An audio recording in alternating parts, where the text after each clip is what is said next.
All right, good evening. Welcome back to the Franchise Time Machine, or if it's your first time, welcome. Thank you for the raid. It's great having you back. I enjoyed listening to and watching your stream today.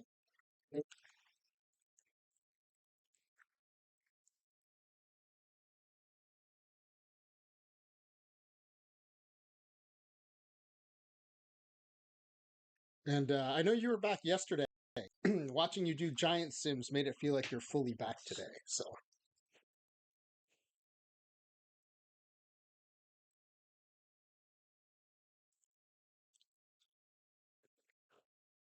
So here's what we're going to be doing today. Based on a couple of recent experiments I did in the base game.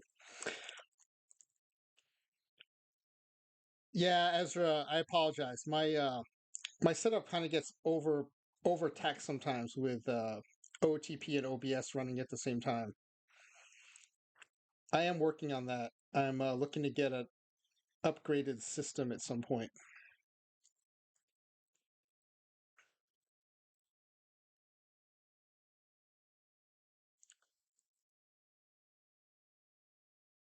So usually when I do these experiments, I either bring players onto the 2023 Mets, or I completely take over a team. Like I take over usually, since they're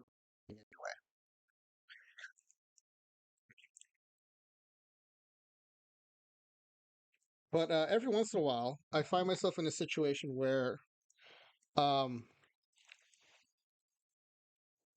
I want to create an entire team. Yeah.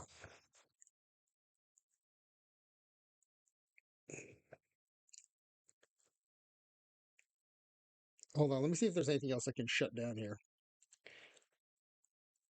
But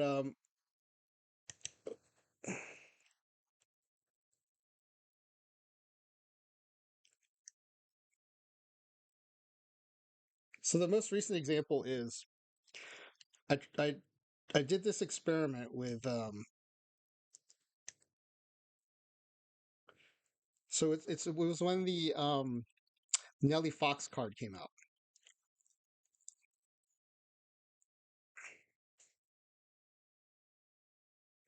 So Nelly Fox has, I think it's still the highest avoid strikeout or avoid K in the game at 173. And I want to see what would happen when he played against nothing but a low stuff pitcher.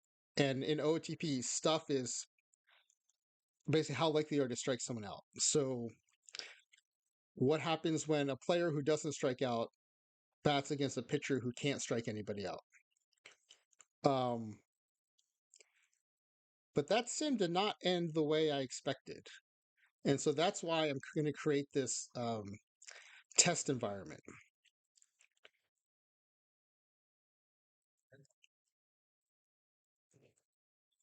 So I apologize if some of you have heard this build up before, but what happened was here are the two players I'm talking about. This is Nelly Fox.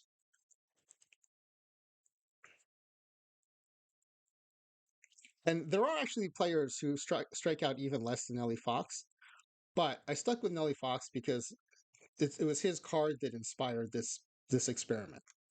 So you see here, his avoid strikeouts is 173, and I think it's still the highest in the game.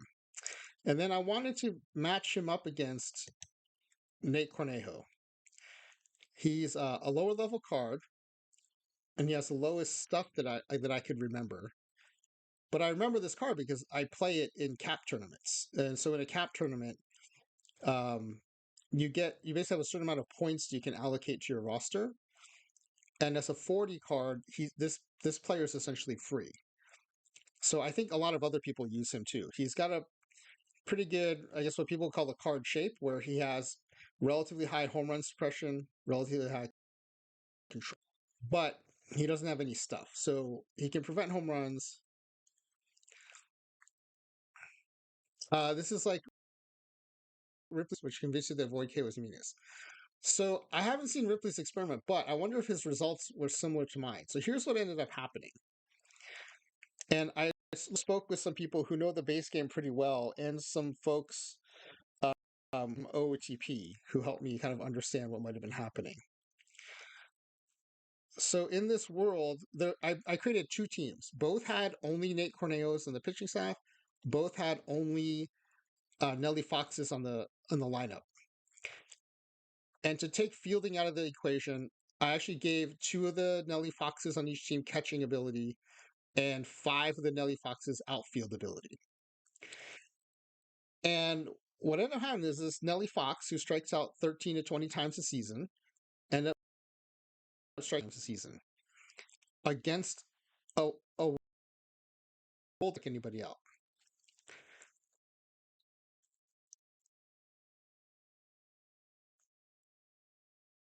So the way it was just explained to me was that this 170 basically becomes the average.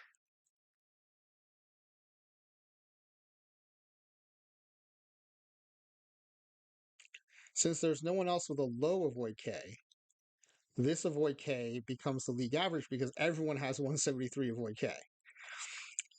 And I guess average strikeout rate ends up being 70 to 90. Oh, okay. Thanks, Ezra.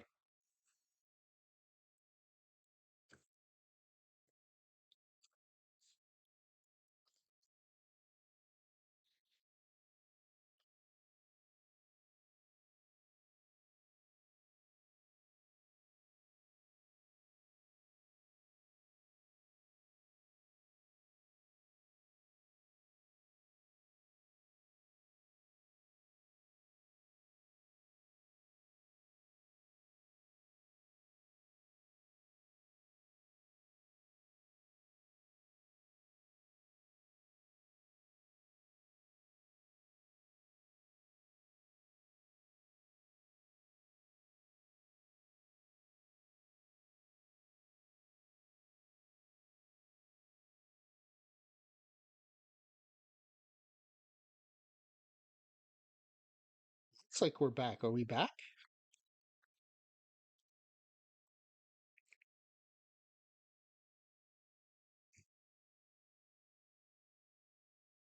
I pulled up the stream on a different device so that I could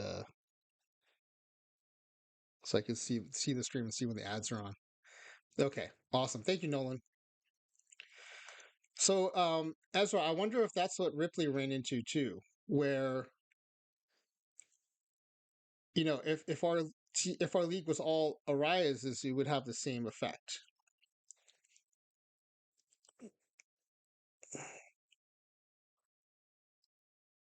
So anyway, then once it was explained to me, I realized what I had to do is I had to have pitchers with high stuff so that Nate Cornejo would actually pitch with low stuff.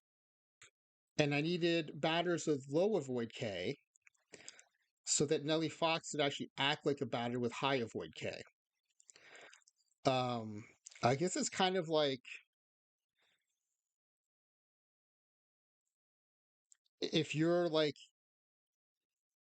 if you're I don't know like if you're um I don't know I'm trying to blank an analogy, but anyway, um, unless you have these bookends, everyone just gravitates to the middle and will perform like an average player. So you need bookend players to make anyone really stand out as exceptionally good or bad.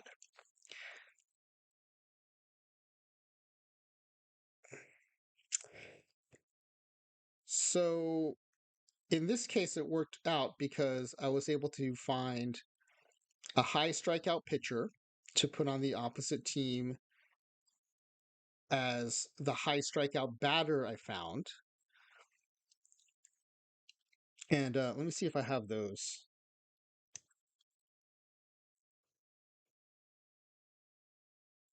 Yeah, so Matthew Boyd was a high strikeout pitcher I found. So he was on the opposite pitching staff of Nate Cornejo. And then for Nate Cornejo, I teamed him up with Evan White, who strikes out a lot. And so the whole point of having Evan White in the game is he strikes out so much that he allows Nelly White then to strike out very little because he creates like the other bookend of a. So what I want to do is create basically a test environment where those bookends are already in the league and are going to play against each other and not play against my two experimental teams. But by virtue of being in the league, they will help set the I guess the baselines for various attributes so that when a Nelly Fox plays, his avoid K actually is exceptional because there are other people in this league who have like, average to below average avoid K. So as I'm explaining this, I'm realizing there's a problem with the way I was going to do this. Um, but this is why I do this on stream so people can see like the thought process that goes behind it in addition to like the mechanics that go into the game. So here's what I was originally going to do. I was going to go into the game. Here, let's pull up the game.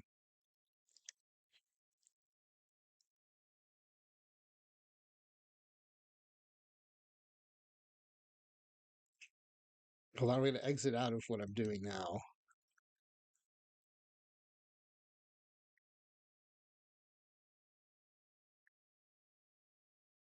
Okay, so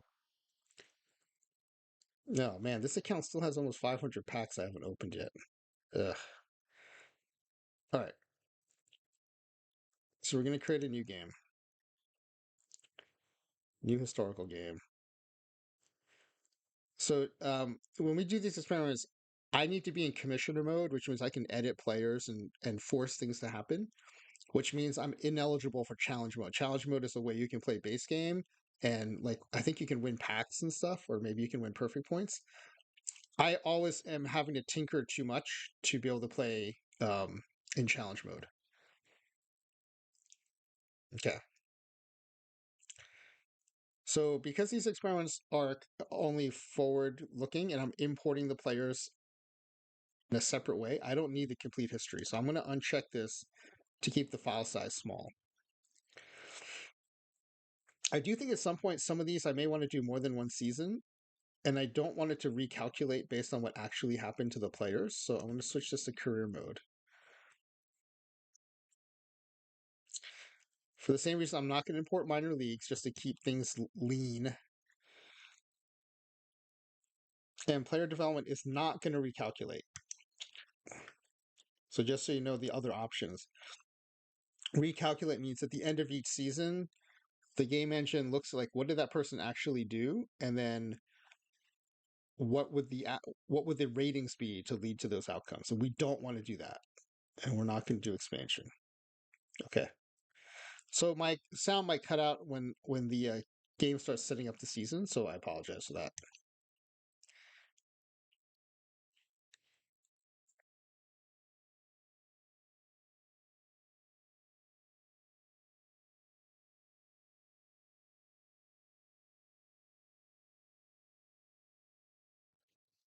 Okay. Oh, that's not the part that's memory consuming. It's going to be after this part. So I'm going to name this EXP for experiment test environment. We'll call it V1. Oh, I may have to do this several times to figure out the right way to do it. Nolan, so so Nolan's asking about Prime Day because Cheeky, who's another. Oh, by the way, if you guys aren't already following the Nolan Network podcast, he does a great stream in the evenings Pacific time, where he does either a 1900 season save or a 1979 Mariners season save. They're both really good, and I encourage you to check those out. I think that's Max doing the shout outs for me, so I appreciate it. Thank you, Max. And then, so no, so Noah's talking about one of our other fellow affiliates, Cheeky. who also tends to stream later at night on the West Coast, um, had helped me design a system that I could buy in pieces. And I was waiting for Prime Day, and I thought, oh, I'll wait till the pieces go on sale. I'll buy them on Prime Day. And then, like on Prime Day, as I'm explaining this to like my plan, Chiki was like, "No, no, you're supposed to be looking at that like every day and buy the pieces as they go on sale." And so on Prime Day, I think like one piece is on sale. So I had misunderstood the plan. And so then I was like, oh, maybe I'll find like a laptop or a desktop that I can just get. But then I didn't feel like I knew enough about like what I don't know, like what specifications I needed. So I ended up buying nothing. But I am now implementing Cheeky's original plan, which is I'm going to check that website every day. And when the parts go on sale, I'm going to buy them. So anyway, I probably missed the chance to buy a few pieces on sale on Prime Day, but I'm now back on what was his original plan. So I'm sure it'll work out. He seems like a knowledgeable dude. So yeah, so that was a long answer to your question that I did not end up getting any good deals on Prime Day.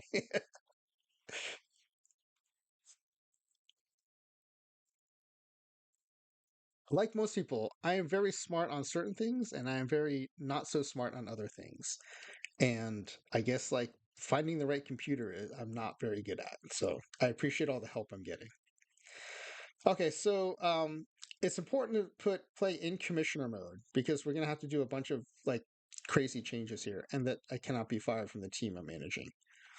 Now is when I might lose audio. So oh, and also I mentioned Max earlier. Um, I made a moderator because this is not my fault. I don't think. I think it's a Twitch issue. Every once in a while, Twitch will go on this thing where it thinks I'm not logged in, even though I clearly am, and it'll let me stream and it'll record the VOD, but it won't let me do anything else. Like I can't change the title of the stream. I can't claim drops. So I use that now as my canary in the coal mine. Like I check to see, can I claim a drop? Okay, good. Like it thinks I'm online. Anyway, he Max streams even later than I do, and I always like to try to raid into him so that our viewers can check out his stream. But when my Twitch is acting like that, I can't raid either. So I thought, okay, I'll make him a moderator so he can just raid my stream into his own stream. Um, but the added benefit is now he can shout out people like Nolan and um, Max. If you can hear me, why don't you shout yourself out too if it's cooled down enough? Um, Max streams really late, so if you are at the end of the day and are out of chances to get drops, he can be your last chance at the end of the day. And he also wraps around into the next day. So 1:59 West Coast time is when um, the Twitch drops reset. And so sometimes I'll go that long, but usually not. But if Max follows me, then he definitely does. And that so like and so once he becomes an affiliate, he'll be able to give you Twitch drops into the next day. But even though he's not an affiliate yet, I highly recommend checking out his stream.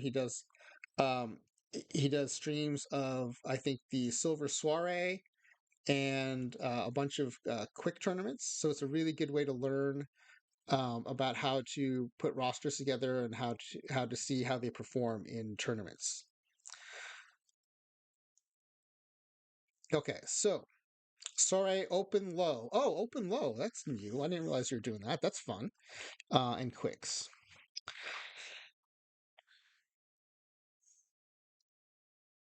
All right, so this is again. I'm going to start this up now. When it chews on it to create the season, I might lose audio for a bit.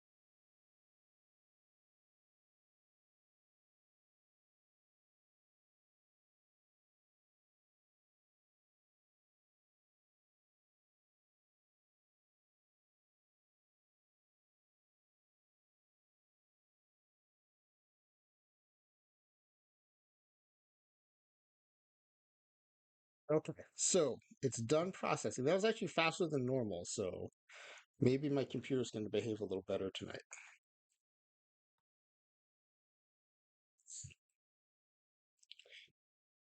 Based on what I'm going to do, it doesn't really matter what team I take over, but I know I've done this stuff with the Athletics and the Mariners, so I'm going to just stick with them for now. Normally I do the Mets, but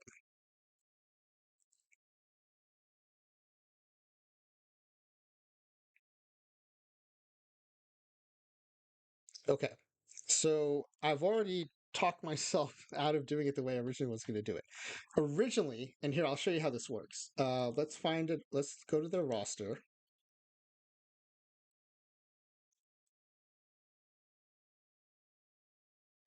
So for any player in the game, and the cool thing is, if you saw me uncheck that box with the entire history. The game contains every roster and every player and every season of every player going back like to the 1800s. And it's just a matter of like accessing the right players.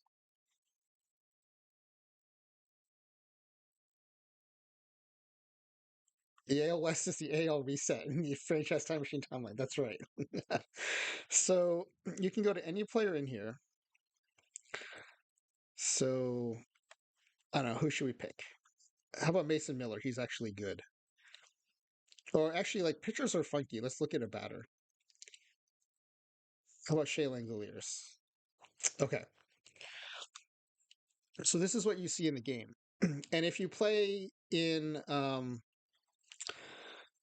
challenge mode, right, or you're not in commission mode, this is what you're going to see. And you can see here scouting is on, so the scouting might actually not even be accurate. But here's what's always accurate. If you're in commission mode, you can go to editor. An editor shows you what's behind the ratings. These are the attributes that make up the player. Now, this first page is just like kind of biographical information, height, weight, personality traits. Then you get to like the heart of how they perform.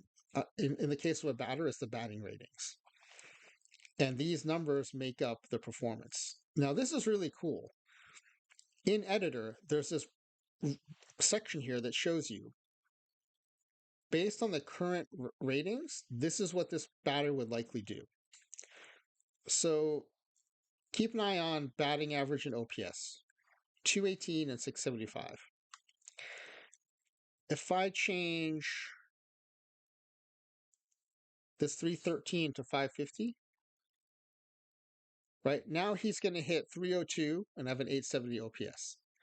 Like it changes it instantly, so you can kind of see the impact of your edits.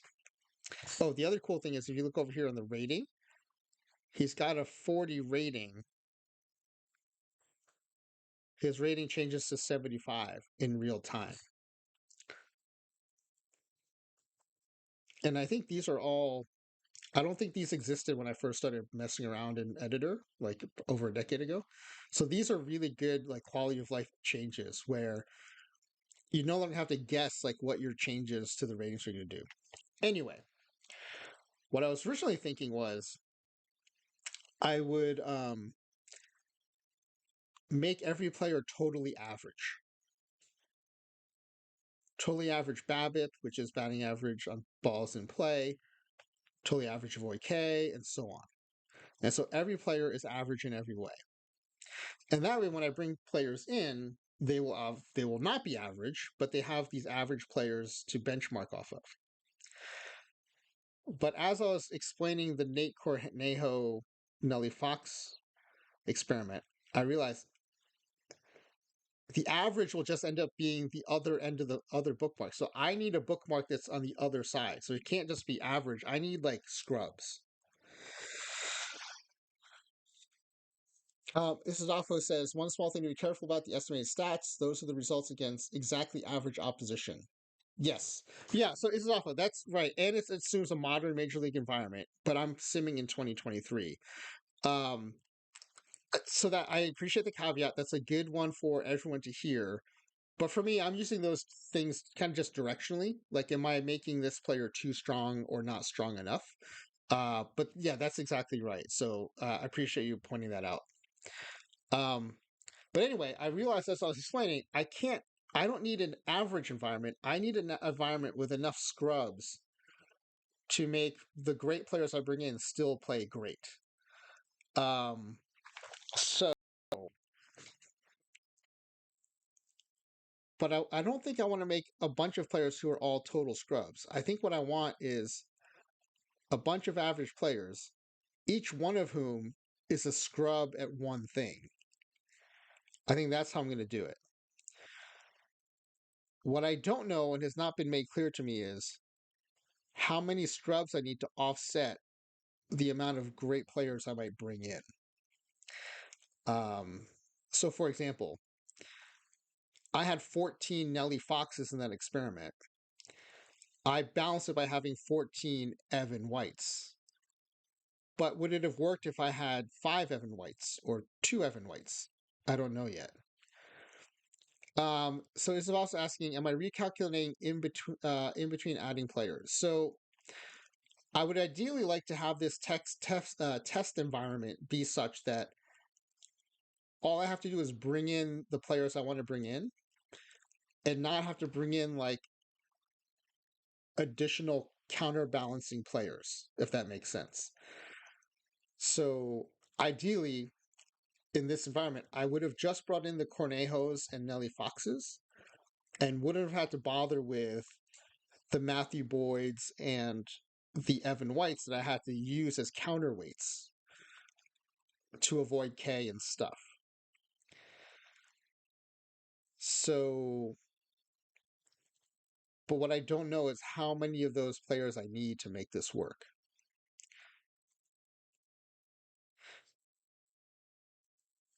Ideally, my thought was I'd have either 4 or 8 teams.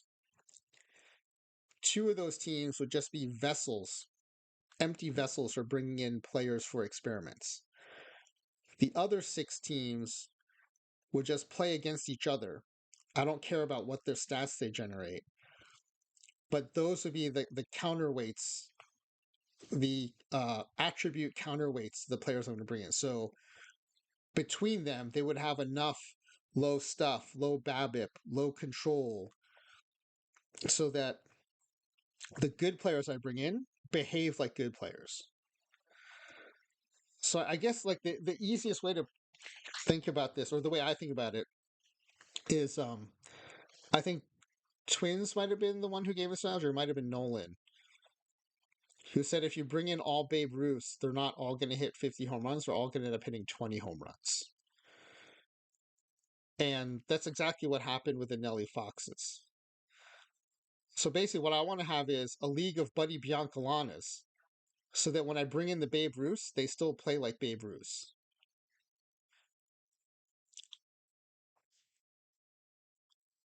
So this is off with saying, I think you're going to need to figure out how the recalc works in order to do that properly. If you're talking about season to season recalc, I've turned recalc off, and all my sims are going to be one season. So I'm assuming that recalc is not going to be an issue. That it's really just going to be this normalization issue. Um, so I think that Babe Ruth, Buddy Biancalana thing. Oh, the stats. Okay, I guess I wouldn't. I've been avoiding using the word recalc because recalc has a specific definition in the game. Because I think of recalc as a season to season recalc, and I think you're using it for the in season normalization. So that's sorry, that's why I was confused. Now I see what you're saying. Yeah, so part of this experiment is Adolfo is I need to figure out how many teams of Buddy Biancalanas I need. And apologies to Buddy Biancalana if you ever hear this stream. I'm not ripping on you. I just like Buddy Biancalana is the player I used to think of in Stratomatic, who was always like the 200 hitting shortstop. Um, so I already realized like I was going to make it all average players, but now I think I have to make it a bunch of below average players. Um, So yeah, so this is off of this is meant to be kind of trial and error. I'm gonna set it up with maybe four teams first, and if that's not providing enough counterweight to the good players I bring in, then maybe I have to make it like four teams of those kinds of players.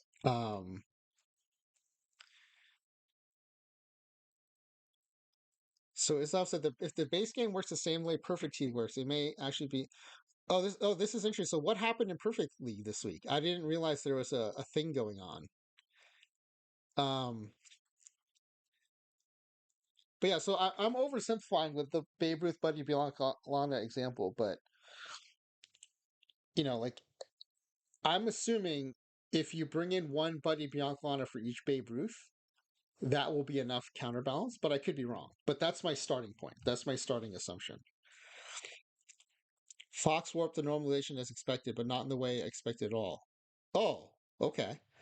Well, I also had a Fox normalization issue, um, but mine was not in a league setting. Mine was in just a experimental Cornejos and Fox setting. So this is off. I don't know. Have you seen my results? I can put them back up.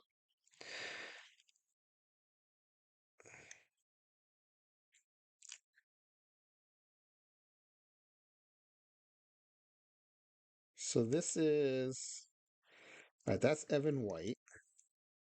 That's Matthew Boyd. Here's Nellie Fox. So Nellie Fox, who should be striking out 13 to 20 times in a full season. I mean, not should, but that's what he did. He ended up striking out, roughly 70 to 90 times. Um, oh, this is after I tried to correct for the normalization. This is before. This is before. So in the universe where there were only Nelly Foxes and Nate Cornejos, he struck out 70 to 90 times.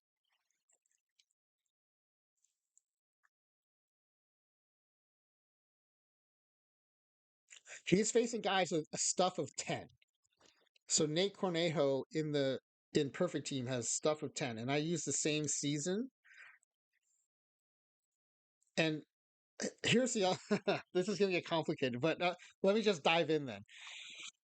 This Nate Cornejo as a starter behaved how I expected.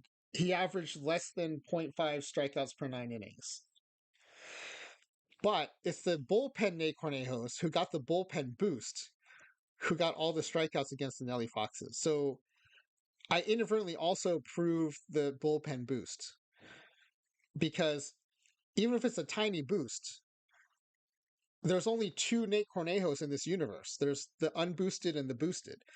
So the boosted Nate Cornejo started getting like 15, 20, 20, 23.2 and 24.5 strikeouts per 9 innings.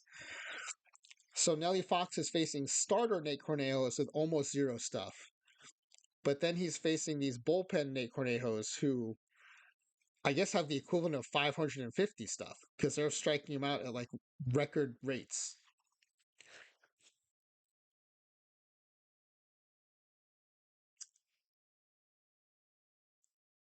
And so breaking the normalization did work. When I added Matthew Boyd, whose strikeout per nine in real life was like 11.6, and I added Evan White, who struck out 43% of the time, then Nellie Fox, here's Nellie Fox started acting more like Nellie Fox. He's striking out, um, you know, 13, 9 times, 18 times, right? So Nellie Fox is acting more like Nellie Fox.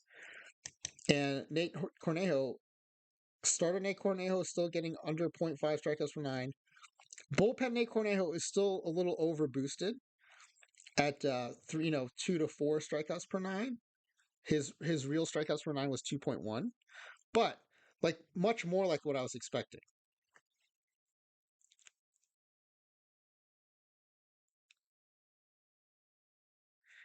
Yeah, so it's up. I think you're getting at what I want to do with this test environment, which is that third type of batter you're talking about.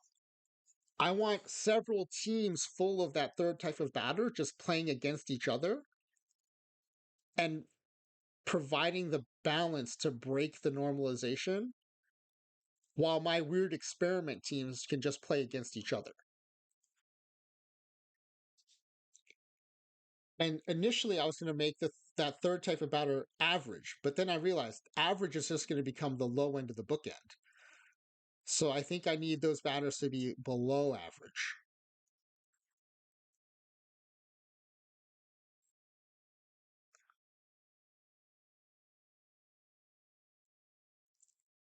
But to your point, I don't know how many of those I'm going to need. I don't know how bad they need to be to make it work. Um, oh, ad break.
And we're back.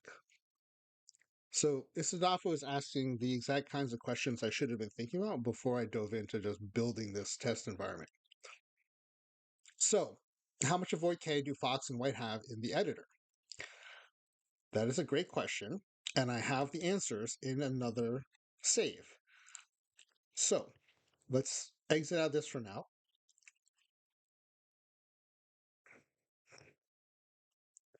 I found out the hard way, by the way. If you just load a new save, if you exit out of the save, it'll save it automatically. If you just load a new save, it won't save it and you'll lose what you did. So I just saved that. Did I hit save? I think I saved. Let me hit save again. Okay. So save. Now I can just load a new game.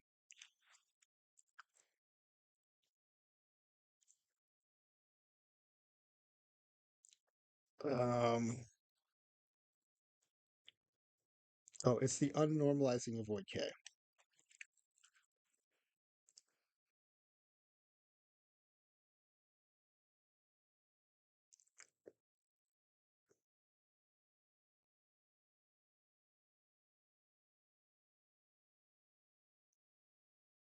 Oh, sorry. I was not sharing the right screen. Anyway, that's okay. So let's go into a roster.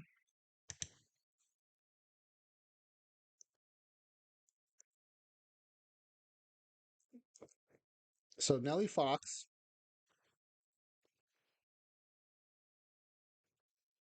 his avoid K is 565 versus lefties and 554 versus righties.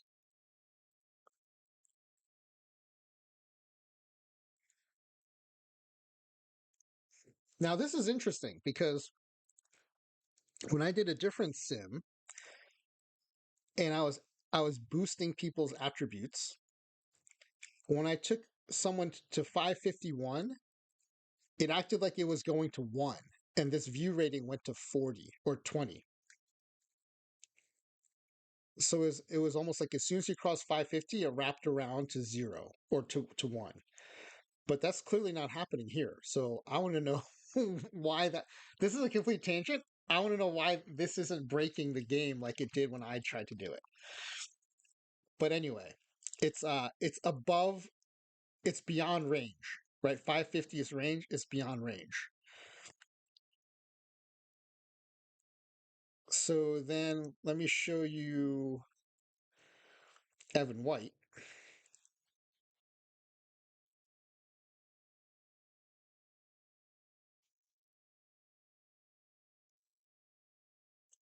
Evan White's avoid K is 360. So it's not even below 250, 225, which would be mid range.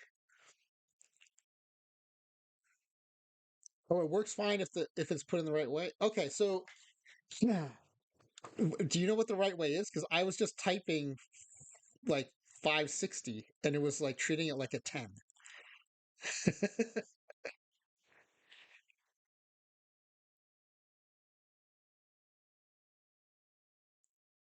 Oh, you have to import from a file. Oh, that's interesting because I was under the impression that I could not import individual players. Or are you saying importing an entire league?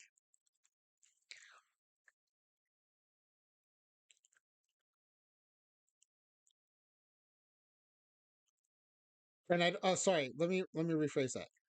I know you can import individual players like through the free agent screen and using, or here, this is what I use. I use,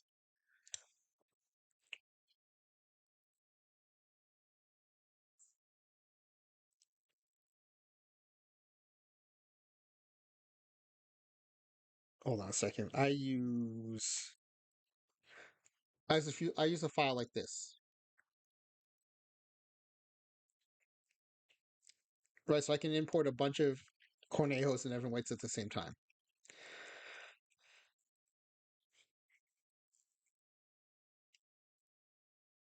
Okay, so you can't create players, but you can mass edit their ratings. Okay, that's good to know. That's good to know.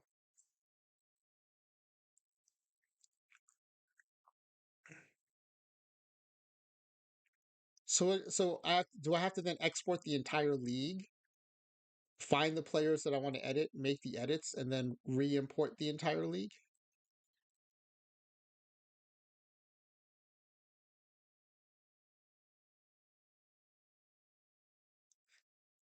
Because, for example, anytime I import a Negro League player, their attributes are all screwed up in the import. Here, I'll show you. This is if your league settings, functions, league actions, import, export. Okay, so that would be because when I import Josh Gibson, the one on the left is what he looks like. But if I go into 1933 and look at his attributes,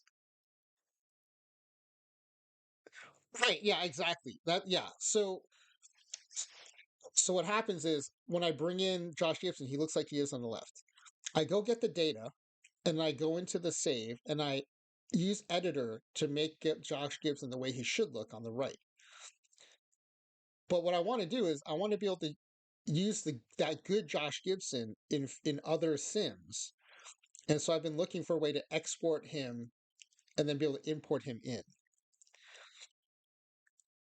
Um,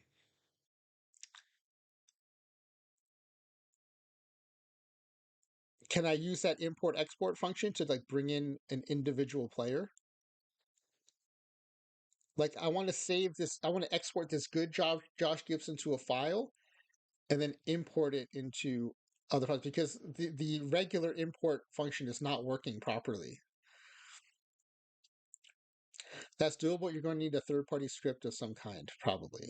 Hmm. Okay. Is that third party script because I'm just doing a one off? Like if I'm doing the whole league, does it work normally?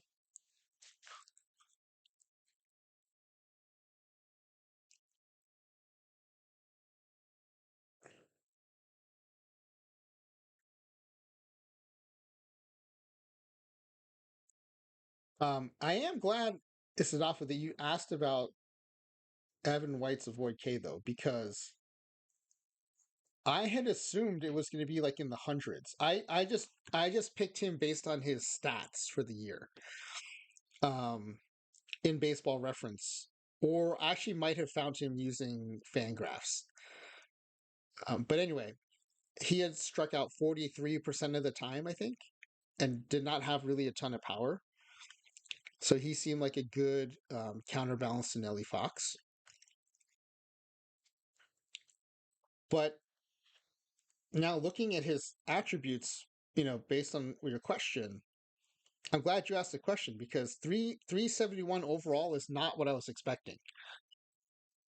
I would have thought it was like 150 or something.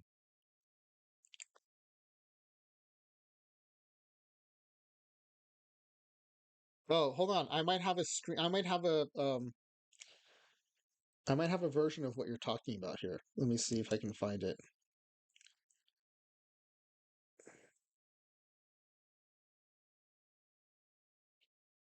I tried to do an export, and then I wanted to look to see like what I was exporting. Hold on, let me see if I can find it.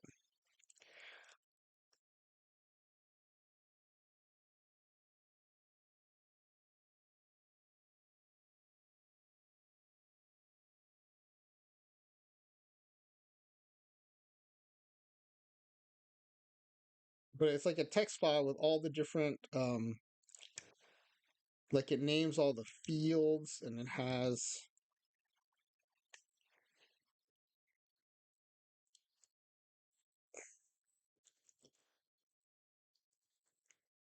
and I can't find it.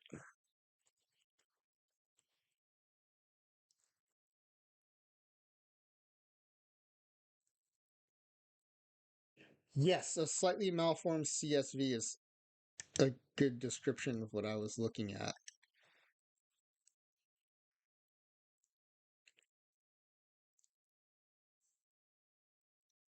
And I think it would have taken a lot of effort to figure out what fields to change to get the changes I'm looking for.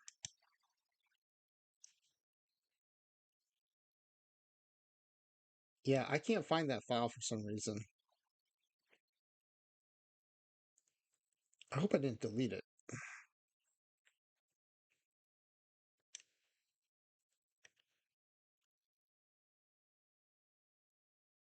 Okay. Anyway, um, yeah, I'm glad you suggested or asked the question because I would have thought the counterweight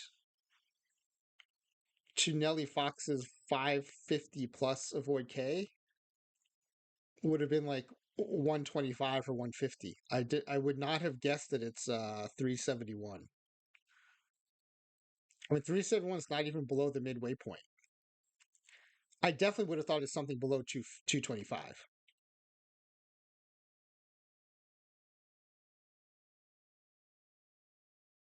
Oh, I guess so. I guess so there needs to be room for like sub major leaguers. Like Evan White has terrible avoid K, but it's terrible avoid K for a major leaguer. So then you need room for terrible avoid K for AAA, terrible avoid K for AA, and so on. So I guess like that's what, yeah, make it the minimum a one. Make it a one. Depends on what you mean by counterweight. Depending on how they do it, you'll need a player with negative avoid K. Yeah. Well, so when I say counterweight, I mean the Buddy Biancalana to the Babe Ruth.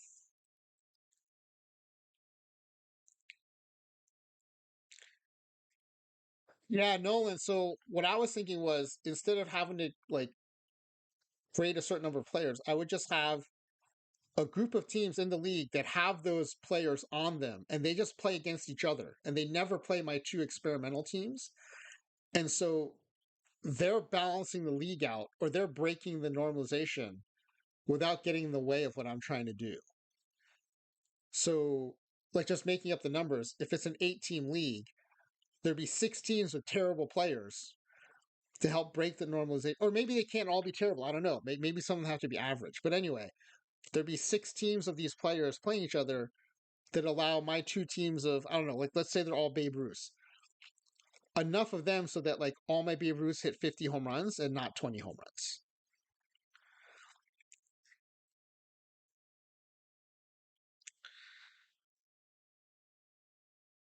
But so what I'm trying to figure out is like I need to experiment to figure out How many teams worth of players does that need to be? And okay, let's see. It often says to balance 550, you either want 250 or 220. Okay. Well, that's helpful. We know that it sounds like it doesn't need to be one. I was thinking it would be like 125 or one, but the 250 to 220 range is helpful to know.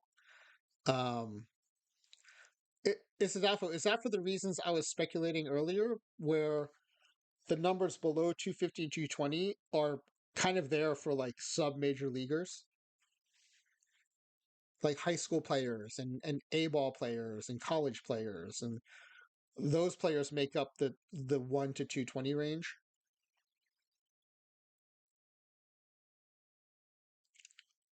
It's more 150, but yes, okay.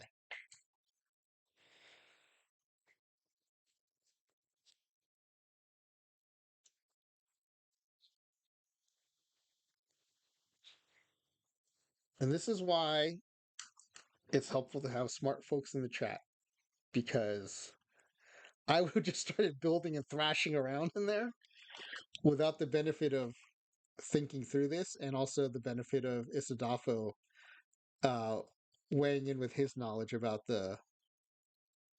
these score ranges. Slightly different for every rating. Oh, yeah, that's another wrinkle. Yeah, that's something I discovered. So we did this sim. So I used to play this game in the base game in older versions of OTP, where I would add 100 attribute points to any one attribute for a number of players, like 5 players or 10 players usually. And so I did that recently with the the 1990 Texas Rangers. They had a bunch of players that I thought if I could fix one attribute, they would be amazing, and it would be fun to kind of play with that team and see what would happen. Um, Now to translate it to OGB 25, I added 220 points instead of 100. And and this is off with this is where I had that problem with the wraparound, right? This is where when I added more points than needed to get to 550 and go to 552 when it would act like a 2 instead of a 552. Anyway, um, I bring this up because you mentioned that this balancing might be different for every attribute, which is another complicating factor. But so here's the experiment. I call it raise the roof, raise the floor, because usually you would end up adding these points to either their best attributes or their worst attribute. So now going in, I thought Bobby Witt Sr., who was just Bobby Witt at the time, his control's terrible, but otherwise he seems like he could be a good pitcher. I'll put all the points on his control. Same with Nolan Ryan. And then for Jamie Moyer, I put it on stuff, right? Or a pitch to increase his stuff. And for Pete and Cavili, I thought, oh, it'd be his avoid K. But what ended up happening was RNG and RNG. Nolan, you discovered my new emotes. I got a bunch more coming, and I think some of them are. I was just like throwing them onto my account, and I think some of them went into the subscriber only. Oh, you put shades on them. Oh, that's awesome. That's great. So yeah, but it ended up being, using this bar on the editor where it tells you, what the results would be in a modern major league environment. For the pitchers, it was just put everything on their off speed pitch, and it made them like god pitchers. And then for the batters, it was if they have enough power, put everything on power, and it makes them like a triple crown winner. The only exception was if they have super low power to start with, it wasn't enough to make them good. So for a guy like Gary Pettis, who was a leadoff hitter but struck out too much, we just put it all into void K. but for the most part, it was put it on off speed pitch, put it on power. So I that experiment definitely highlighted Isadaf what you're talking about, that this phenomenon is going to have to probably be treated differently for each attribute. Um, but I don't even think we can get to the point of figuring out what that looks like until we get to the point where we figured out the normalization issue.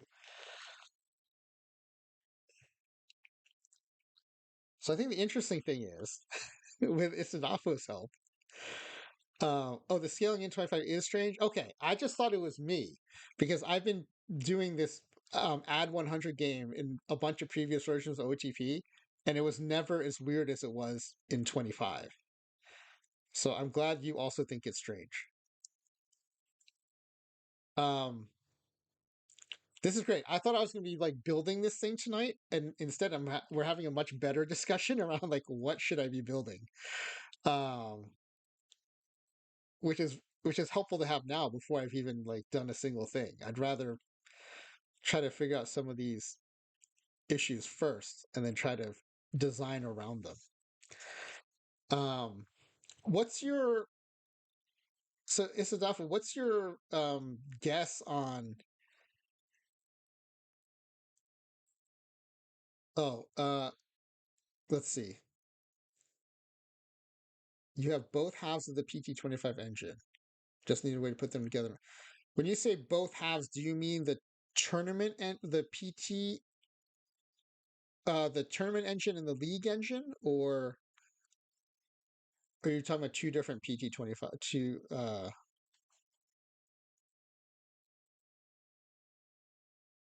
oh, pitching and batting. Okay, because I had been told that there are basically like three engines.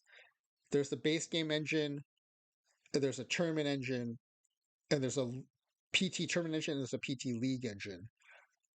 But the two, I guess the two PT engines are more similar than the base game engine. So maybe it's really just two engines with different rules.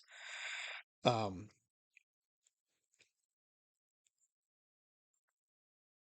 but you're saying there's a pitching and batting engine. Okay.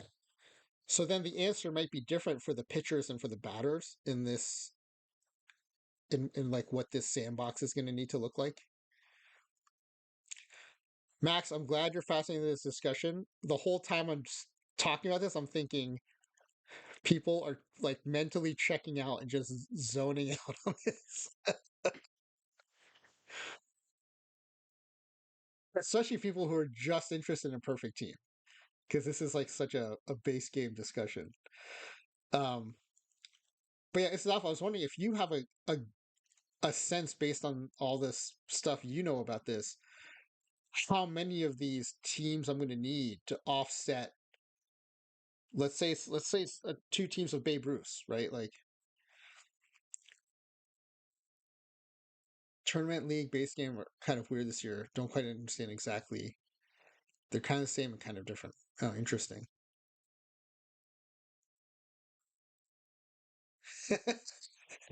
And no, Nolan's multitasking.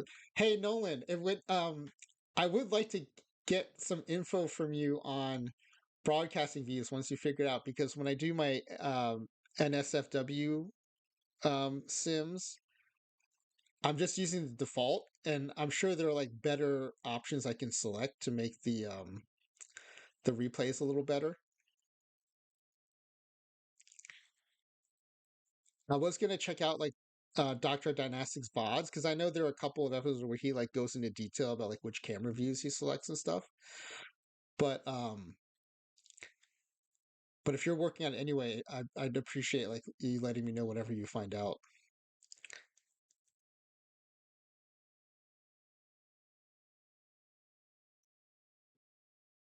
So yeah, so I guess the sorry, I keep I keep sidetracking myself. So this is off of like let's assume I'm going to bring together two teams of like Babe Ruth, and I do want them to hit 50 plus home runs each.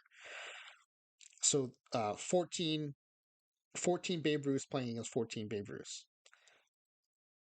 Do you have a sense based on what you know about this normalization issue, how many teams of I'll just keep saying Buddy Biancalana, but it's gonna be some like maybe it's even like minor leaguers. Like how many teams do there need to be floating around these two Babe Ruth teams to let the Babe Ruths play like Babe Ruth? Is it like is it more like two or more like 20? Or is it, is it more like 10 or is it more like 100? Like even just knowing like the order of magnitude would be helpful.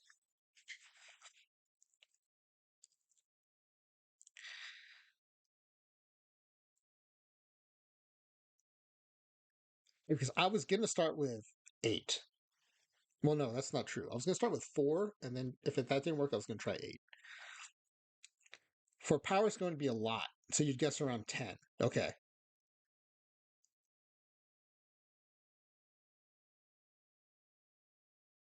all right, that's helpful. Um, Especially since that's more than I was expecting, but that's good because I find it's easier to cut teams than add teams.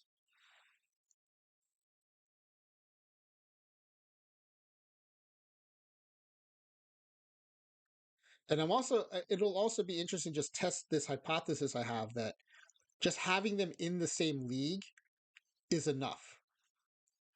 So let's say I add 10 teams of Buddy Biancalana. So that's 12 teams. But I'm going to schedule it so the 10 other teams only play each other because I don't want them tainting my experiment. But does just having them present in the league do enough to break the normalization? Or do they actually have to play? I'm assuming, I mean, it's a big assumption and I don't know what it's based on, but I just kind of assume that like they just need to be present. Um, but if they have to play against the teams, then I just have to, I guess, change the way I design some of these experiments.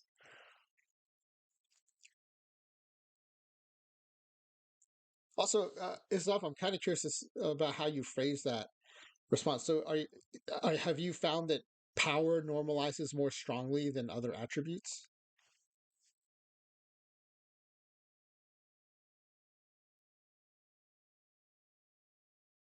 Because man, this avoid K normalized pretty hard, and so did the stuff. So if power normalizes even more than that,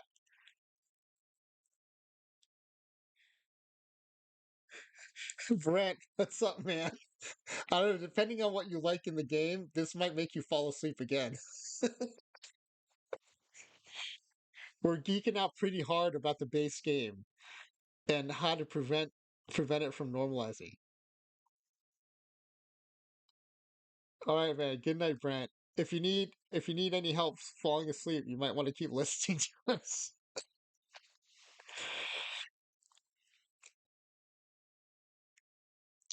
So Isadapa says it's more about how power scales. Kind of guessing based on an unproven theory I have about how it works. Oh, that's interesting. Thanks, Brent. You too, man. Have a good one. Right, and so when you say it's about how it scales, are you saying like it behaves non-linearly? Like when you get as you go higher, like the effects get stronger?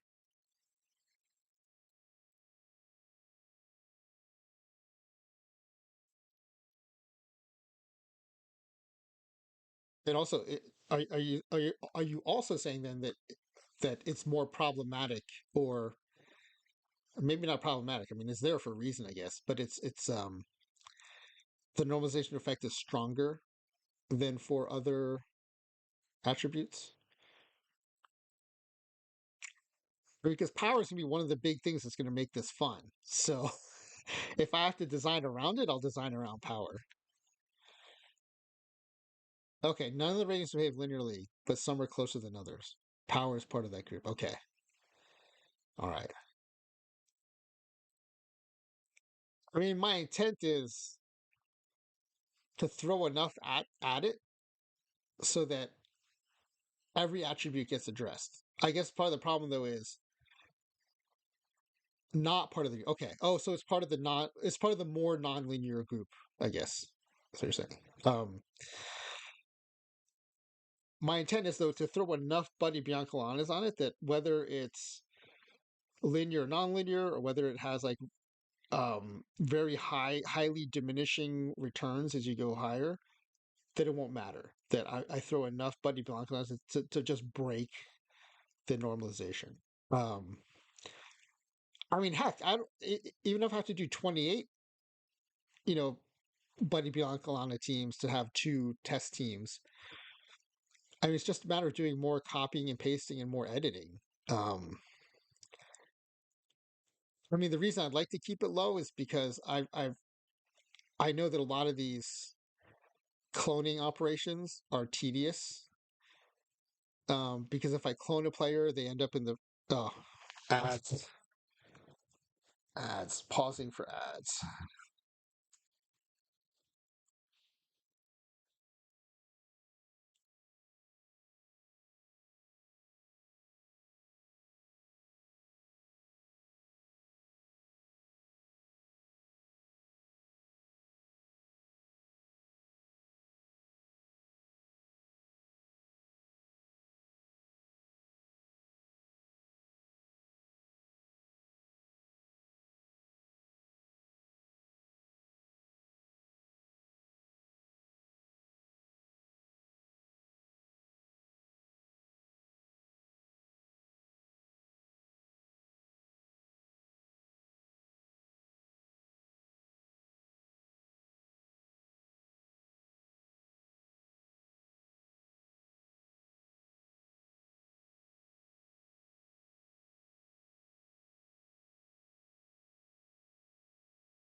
Okay, and we're back.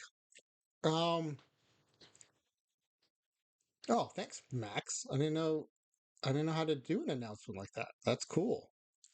Maybe that's why you're a mod for too many channels. You know too much. What's the what's the phrase for I mean, not to be sexist, but I think it's mostly associated with like men acting like they can't do things so that their wives stop asking them to do stuff. It's weaponized incompetence, I think it's called. You might need some weaponized incompetence so that people stop asking you to be mods, to be a mod. This is awful. During the break, I thought of the question I want to ask you that I think will be most helpful. Um, is there any downside to over overdoing the normalization breaking? So, for example, let's say it turns out I only needed 10 teams of Buddy Biancalanas to break the normalization. Would there be a downside to having built 20 by mistake? Because I don't mind erring on the side of like overcompensating as long as it's going to get me the results I'm looking for, which is, essentially the Babe Ruth hitting 50 home runs each.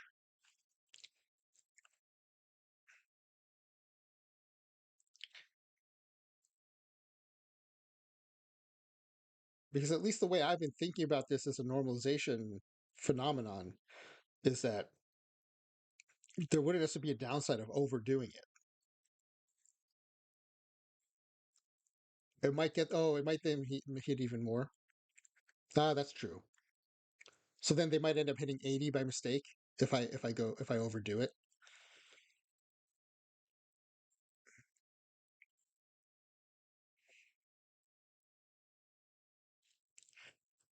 I just think this whole phenomenon is interesting that they designed it into the game because if people want to bring a whole bunch of Babe Ruths together, they don't want to see them hit 20 home runs each. They want to see them hit 50 home runs each. So like, but I don't claim to be smart enough to understand how to design a game engine like this. So I'll roll with it. I'm just trying to figure out a way around it. And it sounds like I was on the right track, but this is awful. You're giving me a lot of good insights to help me figure out like I, I was at least in the right direction. but I was definitely not on the right track. I think this is helping me figure that out. Um, okay.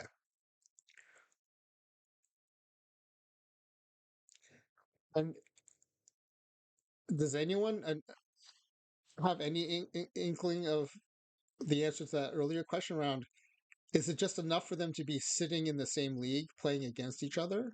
Or do they have to be interacting with the experimental teams? Um, you think that's mostly in the way they having makes more difficult for the adults to stop looking baseball like. Okay.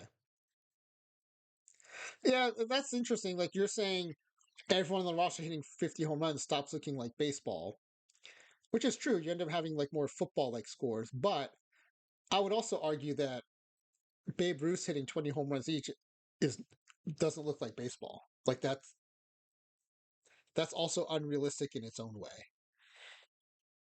Um, but yeah, I see what you're saying. Especially, I guess, especially when it comes to like perfect team, when you have all these great players playing together, people aren't going to want like scores like 35 to 40. They're still going to want to look like, you know, 5-3 or something. Looks like 1910s baseball.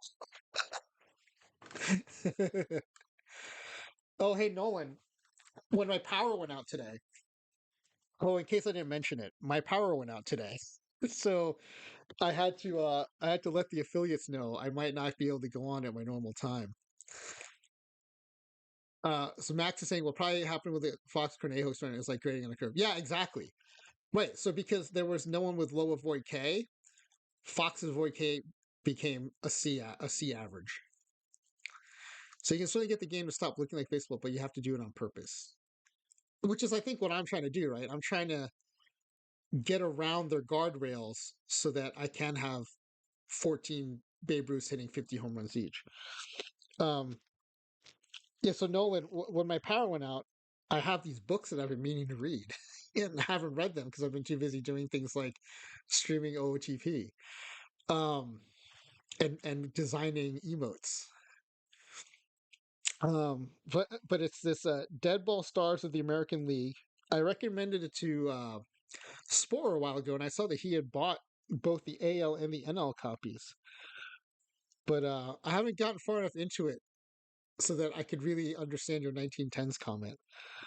But yeah, I'm looking forward to reading it.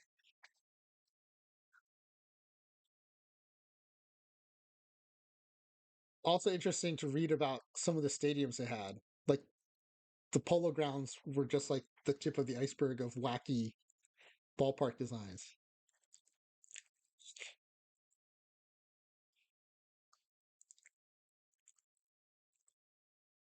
Okay, so I think what I'm going to do.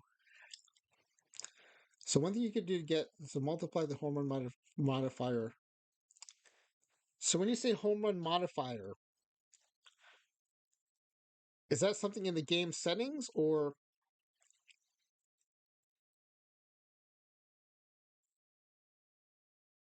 are you saying like within the player editor page?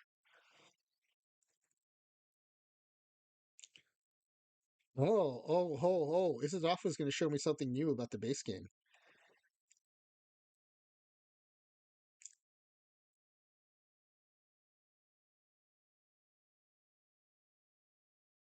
Oh yes, I do remember this. Yeah. Oh, okay. S- So here's the thing though about that, and so correct me if I'm wrong here. If I want to have an Ichiro on the team, I don't want Ichiro hitting more home runs. I want Ichiro playing like Ichiro.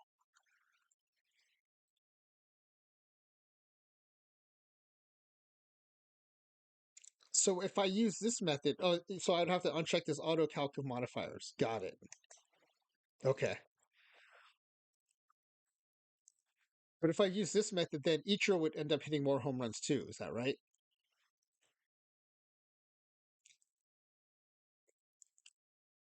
'Cause and I know you're just responding to what I asked about, which is a team of Babe Ruth. To me, that was like the far extreme version. Um, really, what my ideal is I used to like on my book covers in junior high school and high school, I used to just like write lineups of my favorite players. So I want to be able to bring like a team of like, Ted Williams, Hank Aaron, Willie Mays.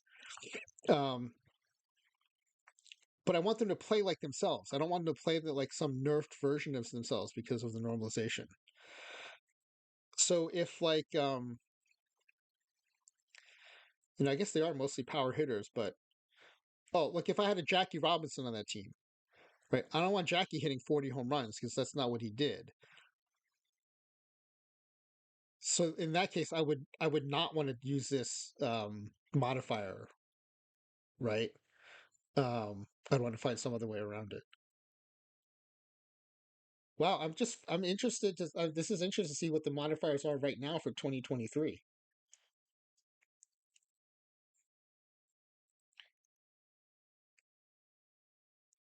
because we're in this is a 2023 sim.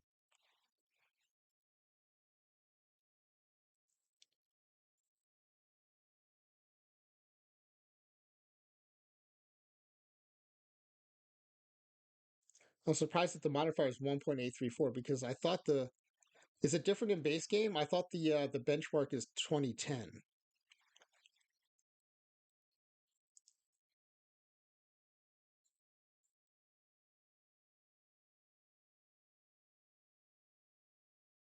Oh, so I can either mess with these individually or I can make the 2023 environment look like any previous year's environment. Oh, that's really cool. Oh, that's cool.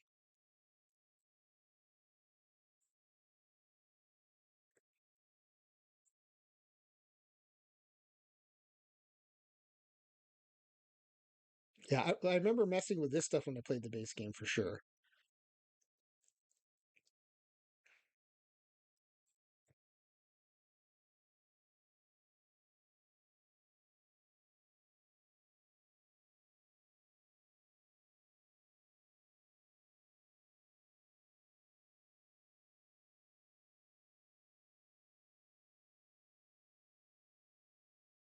Okay, I had totally forgot about this, so I'm glad you brought it up.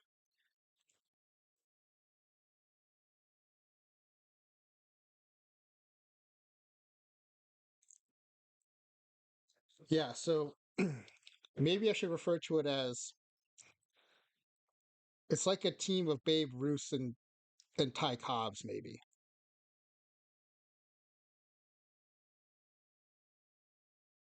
Oh yeah, okay. This is fascinating. I do want to hear your conception of how the engine works. So is this how this is awful. Is this how you and Charles come up with your um I think you guys basically come up with like a wins added calculation for every new card. So do you have like your own version of the engine that you run new cards through to give you that wins, I guess like it's a war value? So looking at power, there's a batter power curve.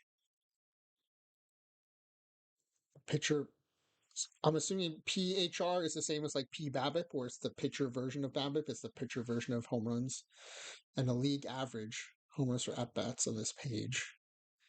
There's some function which takes those for a pitcher, a particular batter pitcher matchup. Yep, and you get some expected home run. Okay, so it's not exact. There's some stuff you don't understand. There are a bunch of shortcuts. So I'm curious, and how do you deal with like when PT25 came out? I was terrible at drafts because I was still picking players as if I was playing PT24. And then, of course, over time, based on my results, but also hearing people like you and Charles talk about it and watching other people talk about it, like I kind of recalibrated, right? Like PBAPIP is less important than it was before. HRA and control are more important. But if you don't know that coming in, how do you know how to build your new PT25 model? Um,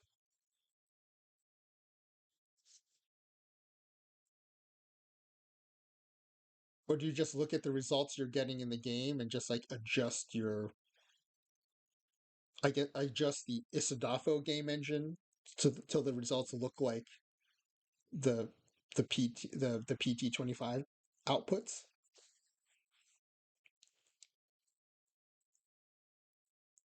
Way too much time sitting in base game looking at PT data.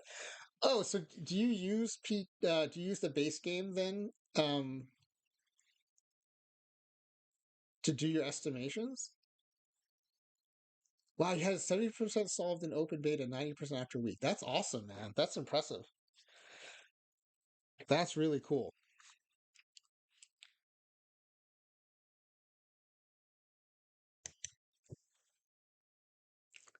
So the way I'm interpreting that, and correct me if I'm wrong, is if you took a bunch of launch cards after a week and you put them in the Isadafo engine and you ran it, or let's say you ran a tournament, or I guess you would run a bunch of tournaments like Monte Carlo style. If you ran like 10,000 tournaments, your results would be 90% similar to what the actual PT game engine would be generating for those same cards.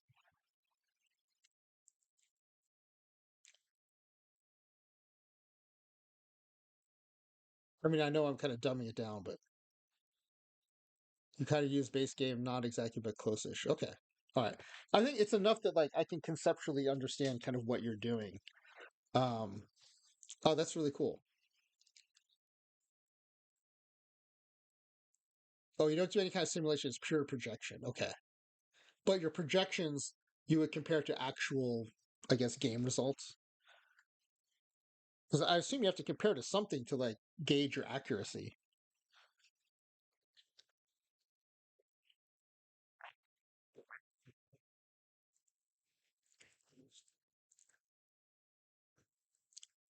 By the way, this is like completely different stream from the last one I did, which was two games of the not safe for work team.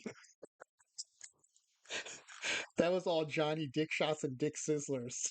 Now we're talking about simulating these calculations. You put some data and use it for environment stuff in comparison. Okay.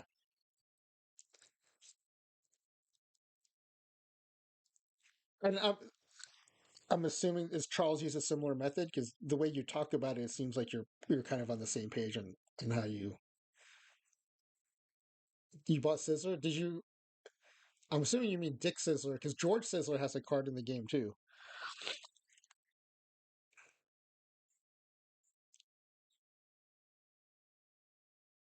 By the way, Max, I don't know if you heard this, but when I was introducing the teams, I want I'm hoping to I think I think a Dick Sizzler, since Dick Sizzler plays first base, should be a hot shot down the first base line to the first baseman is a Dick Sizzler. You have some difference of broadly similar ideas. Okay, but and I'm assuming like similar methodologies too. Like maybe if they're broadly similar, I would assume similar methodologies and the differences are on the margins.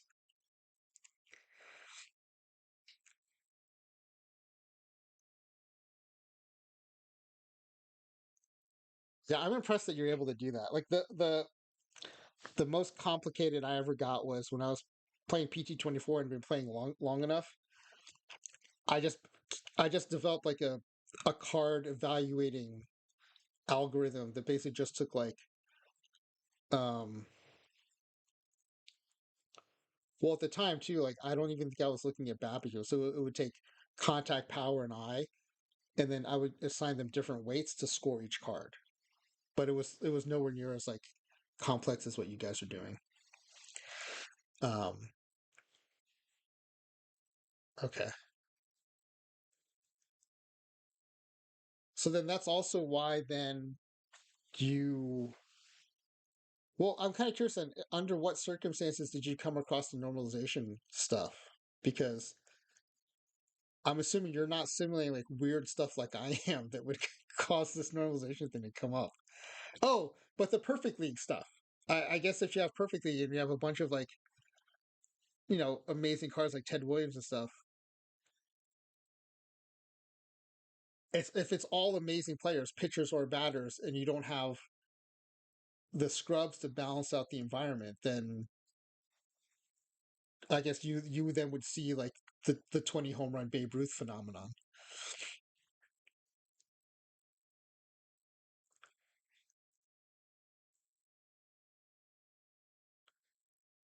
This reminds me of someone, I don't know if it was like a stand-up comedian or someone on Sports Center, but I remember someone had said for every Olympic sport, there should be like an average person doing the sport so you can see just how fast everyone is or how much better the Olympians are.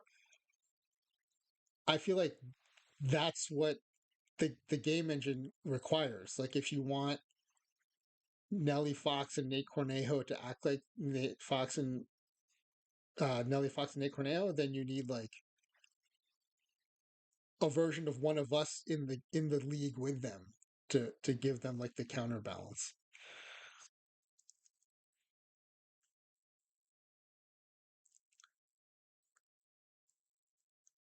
Okay, so I think here's my plan then. Here's what I'm going to do, and I'm not going to do it tonight because it's already pretty late, and I want to raid into Max. I think I'm going to create a 12-team league. 10 of them are going to be like control teams, and 2 of them will be experimental teams. And the 2 experimental slots will just be empty because I'm going to bring in different rosters every time. For the 10 experimental teams, well, I'm going to keep going, but is it awful? You weigh in and tell me if you think I'm on the wrong track here. I don't necessarily think I want every player in those 10 teams to have 220 to 250 attributes for everything. I'm assuming, although I don't know where this assumption comes from,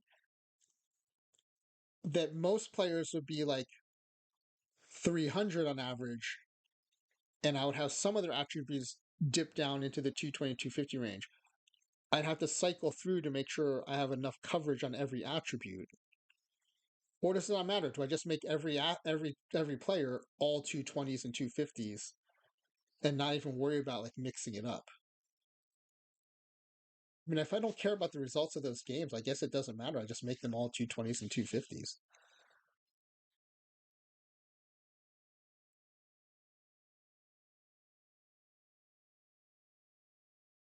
And then to also then start to identify which attributes are more sensitive,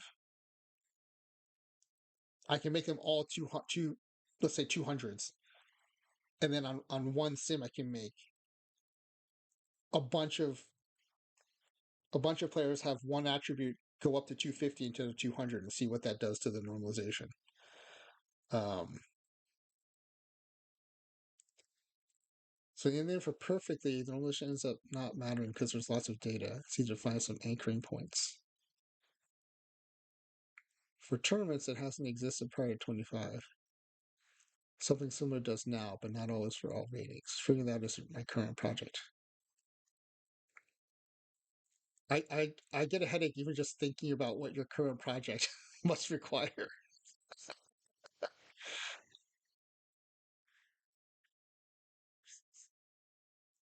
I'm I'm kind of curious about the anchoring points though. So if they're able to get around to using anchoring points, why can't I just get around to using anchoring points and not bother with these teams of Buddy Biancalanas?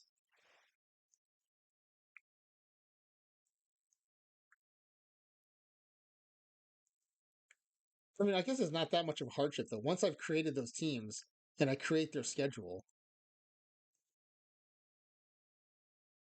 the hard work's already been done, and then I could just like make that a template and just use it over and over. And heck, I can even put that template on the forums and let other people use it and improve it. But if there's a way to avoid it,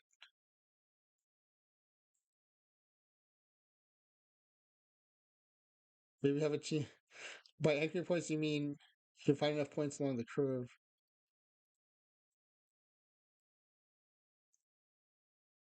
So you can do that, but is the actual PT game engine also doing that?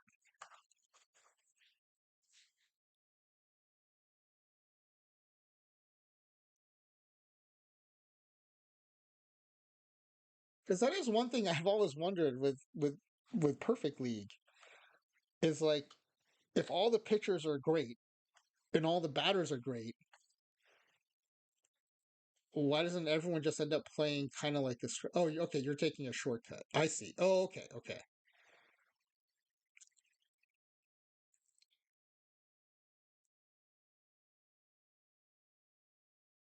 And so does the power creep make enough?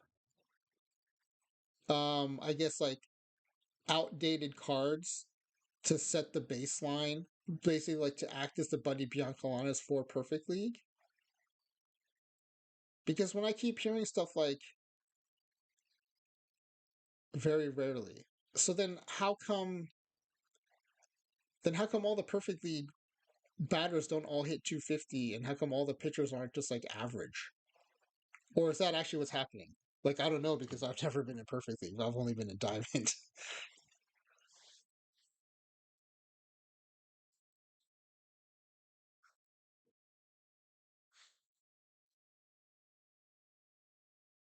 Because the Ted Williams card's been out for a few days, and I guess I thought I heard someone say that over half the teams in Perfect League are now have a Ted Williams.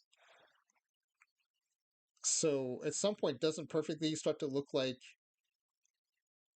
that example of all Babe Ruths?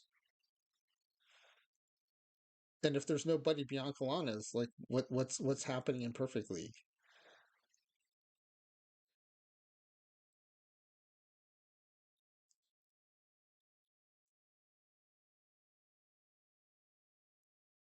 Oh, and perfectly small differences ratings matter a lot. Oh, so then it becomes like the Nate Cornejo getting the bullpen boost suddenly makes it much better because that small rating difference has a big impact.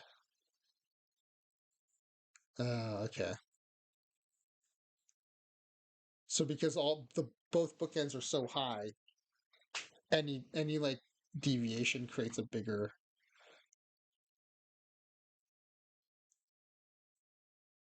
Well, so I guess that also why explains why when there's a new meta card, everyone races to get it because like each day is a huge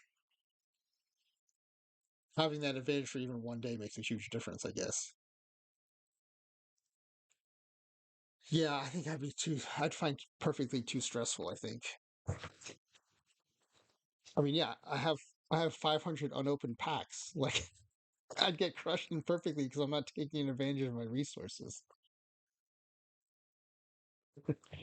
That's 500 on one account. I was starting to add them up. I think I have over 2,000 packs across my 6 accounts that I haven't opened yet.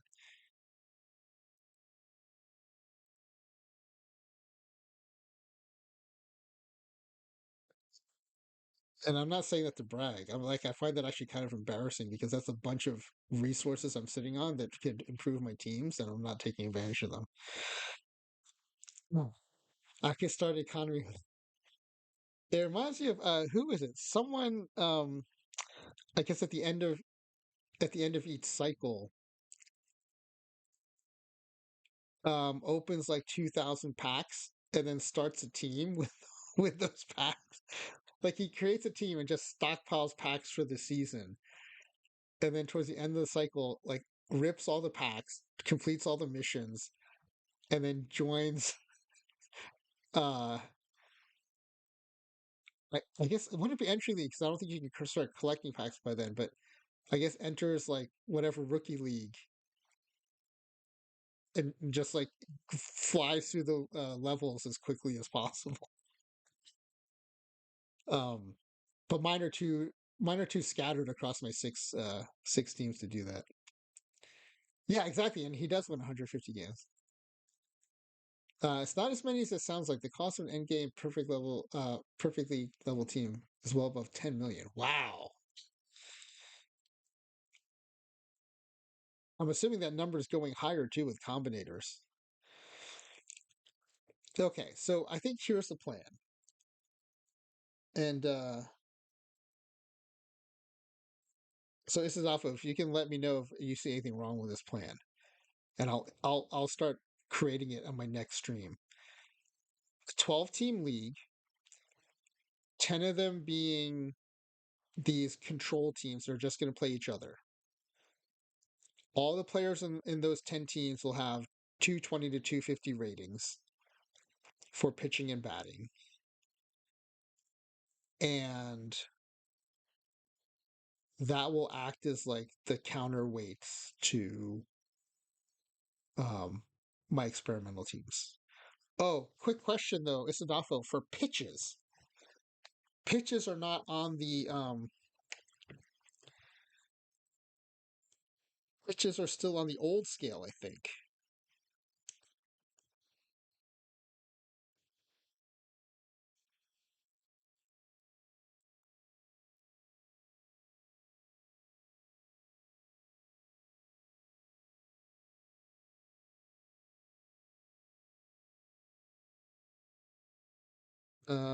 Okay, the individual pitches do go to 550.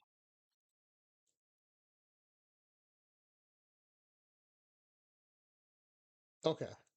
So you think the same thing here, like try out pitches in the 200s and then movement in the 200s and control in the 200s?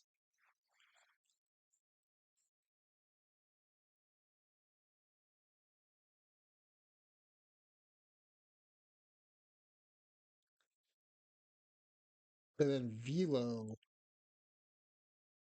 Huh, velo's interesting. I'll probably pick something in the middle. I think that makes sense.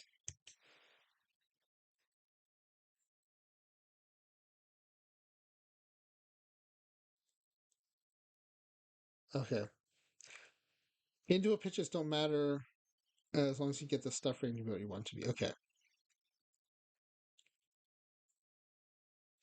Moving up and down in pitches by 11 at a time is probably the easiest way to do it. Okay. Do you think if I find a formula for pitches and pitch ratings that gets me to a stuff of, let's say, 220, do you think it matters if all the pitchers in the league have the same like pitching repertoire and have the same set of pitches? I don't see why it would matter, but I'm just kind of wondering out loud if variety of pitches matter. It shouldn't. Okay, that's what I had hoped. Okay, this is good. I feel like I at least have a plan. I came into today just thinking I'm going to build this thing. I feel much better having a plan for building something. Oh, handedness. I hadn't thought about that.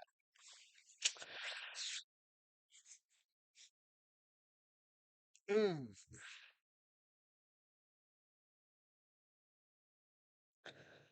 I guess I could just look at the major league long run averages and say whatever percentage are left-handed pitchers, I'll make that percentage of pitchers, and whatever it is for right-handed switch hitters and lefties is for batters, I'll put that in.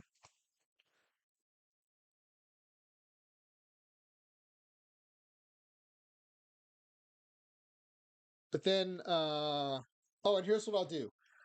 I'll for VRVL, I'll use 250 and 220. Um if they're lefties, the VR numbers will be 250 and their VL numbers will be 220, and I'll flip it for righties. And then maybe I'll just split the difference to switch hitters. Like my fictional switch hitters will all be like equally good against either hand. And like slightly less than the 250 of a righty versus lefty, and slightly better than the 220 of a righty versus righty. That'll be like a big simplifying assumption to start with. I mean, there's going to be a lot of trial and error anyway, but I feel like now my starting point will be in a much better place than it would have if I had just built what I intended to build tonight, which I think in hindsight would have been way off. Um,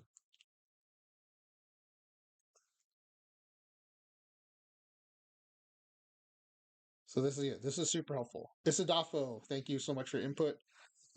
Everyone else too, Nolan, Max. I think I'm forgetting someone, but yeah, Isadafo, your insights based on all your different modeling has been super helpful.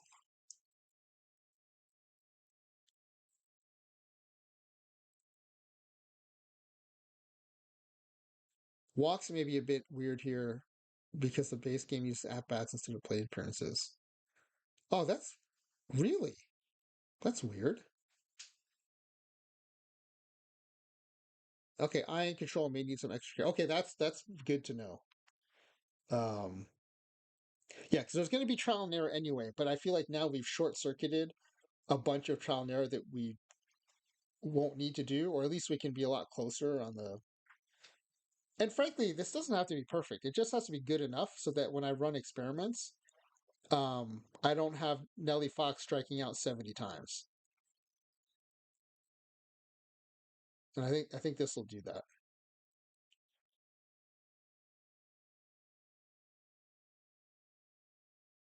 Although I will say I will miss a little bit the struggling through things like the first iteration of the Cornejos and Foxes because it was super interesting seeing those results come in and then like brainstorming with the chat on what the heck was happening. Um, I might miss that part of it, but in the end, I think this will lead to better Sims. Maybe I'll do both. Maybe I'll still no. Yeah, I think maybe I'll do both. I'll still run it the old way so we can see what wackiness happens, and then we'll move it to the test environment where the normalization won't be an issue, and then see it run like the way we expect it. Because it's the unexpected parts I think that are actually the most interesting. Um, Especially this like bifurcation of Cornejos into the starters and then the ones with the bullpen boost and how completely differently they performed. Yeah, the experimentation is a huge part of the fun. Yeah, I think I'll definitely keep doing kind of the normalized experiment where we have all these crazy artifacts occurring and then take it to the test environment. But the good thing is, if the test environment is already pre-made and turned into a template, I've run 2 or 3 sims in a stream before easily. And if that template's already there, then like I can do 2 experiments in one stream. One without um, any making any arrangements for normalization, and then the other one taking full account for normalization. I think that'll be a lot of fun.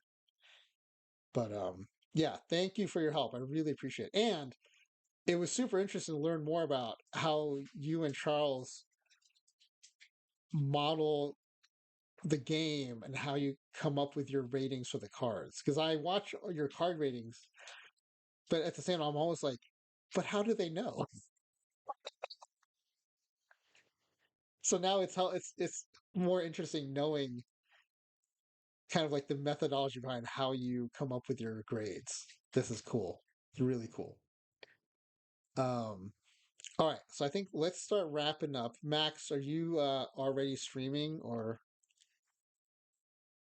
let's see. I don't see you up yet.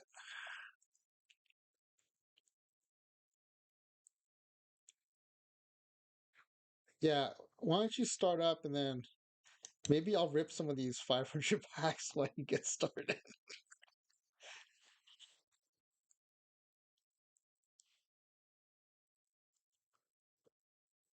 You're absolutely not always right. Can think of lots and lots of mistakes you've made.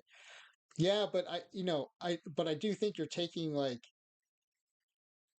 pull the perfect. I do think like you're taking like an objective approach to it and um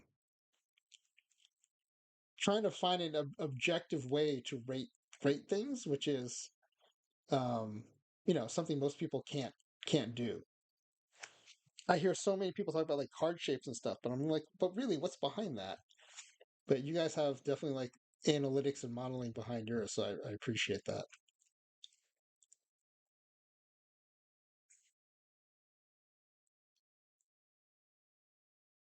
All right, let's see.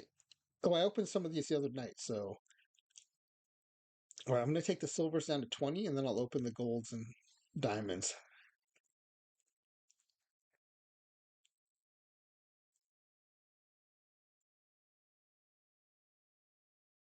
The choice packs. Yeah, the choice packs are the fun ones to open, but they're the most boring to watch people open on streams. They just you just see a bunch of streamers staring at the screen, trying to decide which one to pick. So every Sunday, I watch Cavacom a lot, and every Sunday there's a time comes where I start to think my earbuds have lost power because I don't hear anything, and I look at the screen and it's Cavacom staring at his screen, trying to decide which choice to make for his choice packs. Oh, a diamond and a live diamond and a duplicate.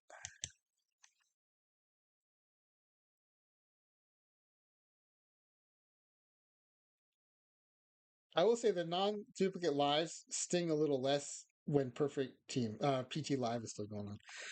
Silver choice packs were decently valuable for like 2 hours, say, because of Guzman and Mara mission, but now they're at 25 cells up and they're about to be worthless.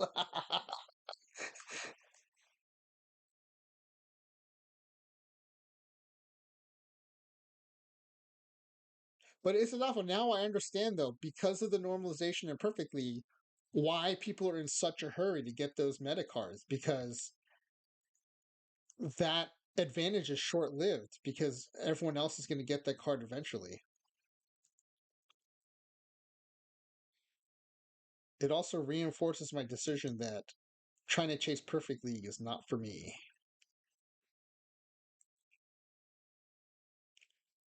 Oh, the new Oscar Charleston. That's cool.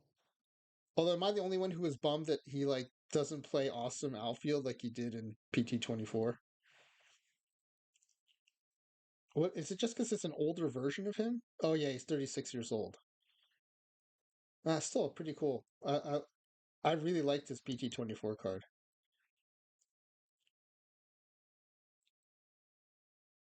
Oh, a bonus diamond in my historical gold pack.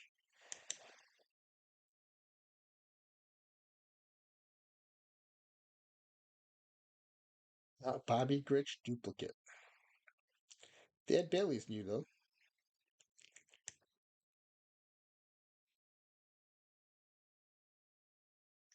Hey Sadafo, are you have you gotten big into combinators? I'm kind of curious how you're viewing those in your perfect league efforts.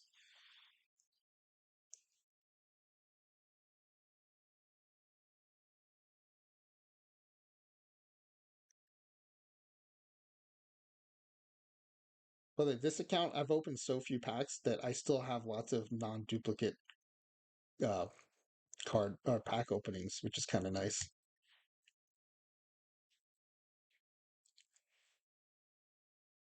Found perfectly to be much more tiered than in prior cycles. Like the difference between the good teams and the bad ones is much bigger. Oh, interesting. Is part of that because they're allowing the two finalists in Diamond up into perfect instead of just the champions? I wonder how much of that is like an input issue. Okay, Max, I'm gonna finish out these Diamond packs and I'll raid everyone over.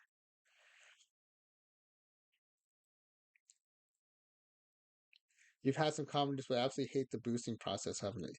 Yeah, I found that I enjoy the boosting process up to the first two levels, and then I kind of lose interest.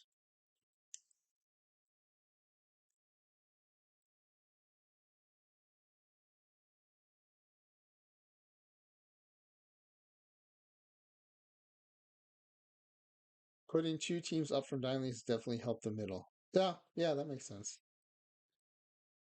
First thing you're gonna do is Max says the first thing he's gonna do is see if you can build a good gold roster with it. Oh, that sounds interesting, Max. I want to watch that because last year I I I pretty quickly felt comfortable in diamond or in silver tournaments and started building gold teams and started doing well there. I haven't even looked at gold this cycle because I'm still trying to consistently win in iron, bronze, and silver.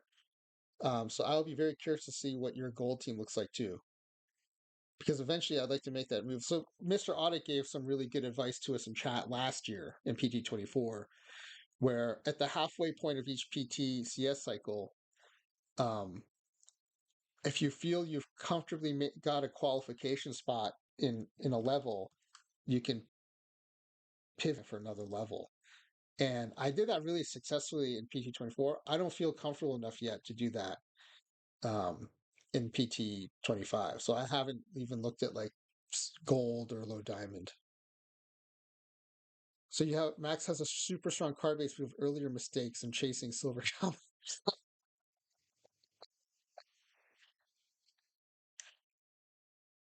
All right, here we go with like historical diamond packs. So these are all tournament winnings, I guess, because I don't buy packs. Okay, this is how I know I've been playing too much 5L and 6L. When the pack opened, it's a historical diamond pack. The pack opened, I saw Adam Dunn, like, oh, Adam Dunn. So Nolan's been trying to build silver, can't get past the quarterfinals in anything. Yeah, so Nolan, I've been qualifying for every level with lives and then getting as far as I can in regular tournaments until I run into combinator teams. So, um, I qualify, I get the free card, and then I get pretty much crushed in PTCS. John Peters,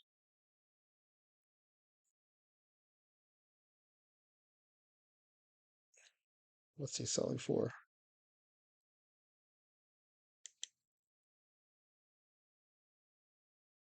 Not much above the minimum.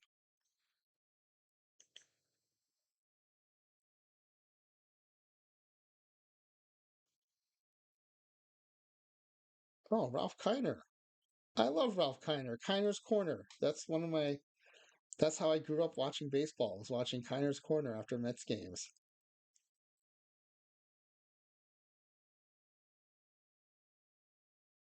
In fact, here, let me see if I have it here. I think I have it here somewhere.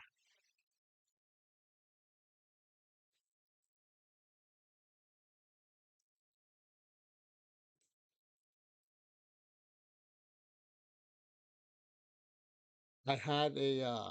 So initially, I was going to do like a VTube thing until I realized that like no one cares that I'm not broadcasting my webcam. Um, but when I thought I was going to be doing a VTube, I had a I had someone on Fiverr build for me a 3D model of the Kiner's Corner set and then do renderings from that for my VTube background. And I thought I had it handy, but I don't. Anyway, the set looked really cool. It actually looked like Kiner's Corner. I was pretty psyched. But I don't think I'll be needing that anytime soon.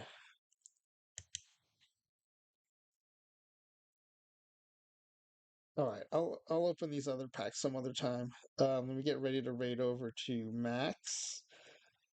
Max is going to be doing a gold tournament team roster build, which I am interested in watching as well. And thank you to Ezra Denny for the raid. I really appreciate it. It's good to have you back streaming, back in the country.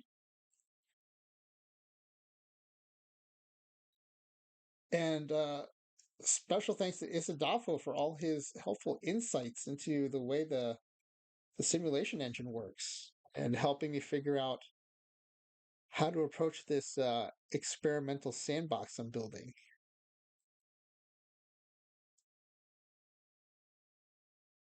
All right, I'm going to rage over to Max here in a second. All right. My Twitch is not glitching, so I'm able to do the raid myself, all by myself, like a big boy. All right, thanks everybody. I'll see you over in Max's stream.